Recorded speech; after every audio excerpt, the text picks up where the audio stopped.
Hello, everyone. Mexico is a country known for its unique, vibrant, and wonderful traditions.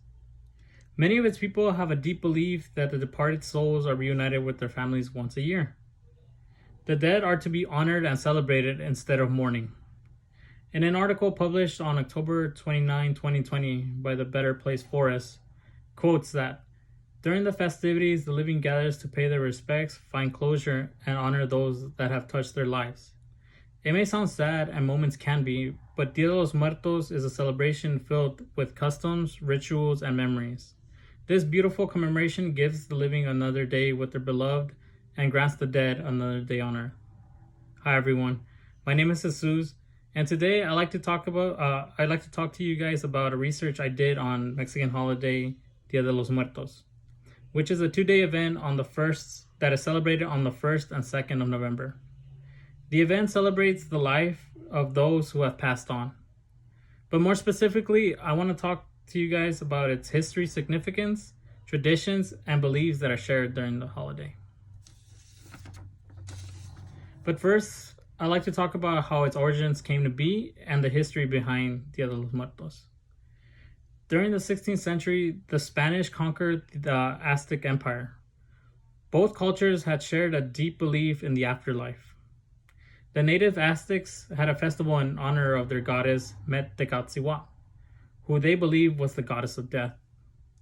According to Sandra Ruzzi, an editor on thedayofthedead.com, Dia de los Muertos came to be from a mixture of the Aztec festival dedicated to the goddess Met-Tecatzihuatl with the Catholic influence.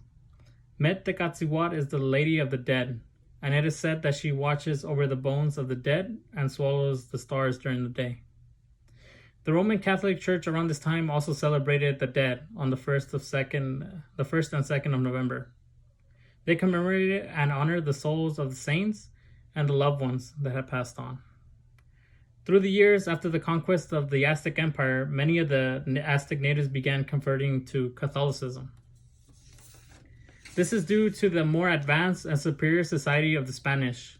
Many of the native Aztecs believed that the Spanish was hand-chosen by God to lead them into a new society, and thus introducing them to a lot of the Catholic teachings and beliefs. Catholic influence also began to mix with the indigenous beliefs during the Spanish rule, setting up a lot of the traditions that are associated with Dia de los Muertos. Although not much is written about Dia de los Muertos during the 18th and 19th century, historians believe that during the Mexican Revolution in the early 20th century, Dia de los Muertos became an identity for the Mexican people, thus becoming known as a Mexican holiday. And although it is celebrated in Mexico mainly, it is also celebrated in all parts of Latin America. And now that I have given you a brief history of Dia de los Muertos, I want to talk about the traditions that are associated with the event. Some altars, better known as ofrendas, are put on in order to commemorate their loved ones. The ofrendas are decorated with candles and pictures of the deceased. Items are also placed on the ofrendas. These items consist of favorite foods that they loved, clothes, and personal belongings. Marigold flowers are commonly put on the ofrendas because of their bright and vibrant color.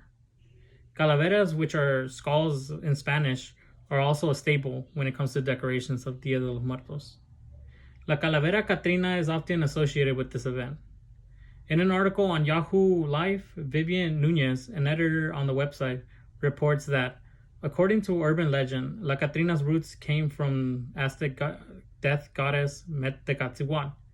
In the legend, the goddess served the same purpose as La Catrina does today: to honor and protect those who have passed on, and to symbolize the relationship Mexicans have with death.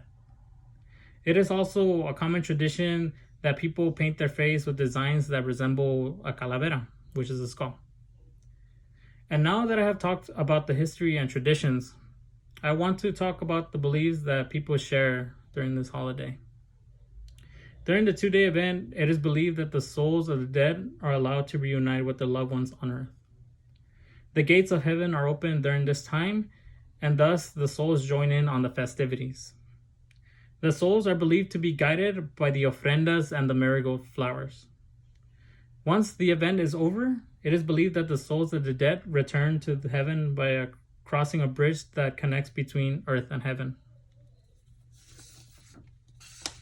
And it is believed that as long as people remember the souls of those that have been deceased, that their souls will come and visit during the events. And now to wrap things up, today I talked about the history, traditions, and beliefs of Dia de los Muertos. It is an important holiday that celebrates and pays tribute to those who have passed on. In a post on National Hispanic Culture Center, Elisa Menendez, an editor of the website, describes that Dia de los Muertos is a day set aside for families and communities to honor ancestors and loved ones while celebrating the cycle of life. I hope that everyone has gotten an insight on Dia de los Muertos based on my research. You don't have to share some of the beliefs that are associated with it, but it is a great way to remember and pay tribute to those that have passed on. Thank you, everyone.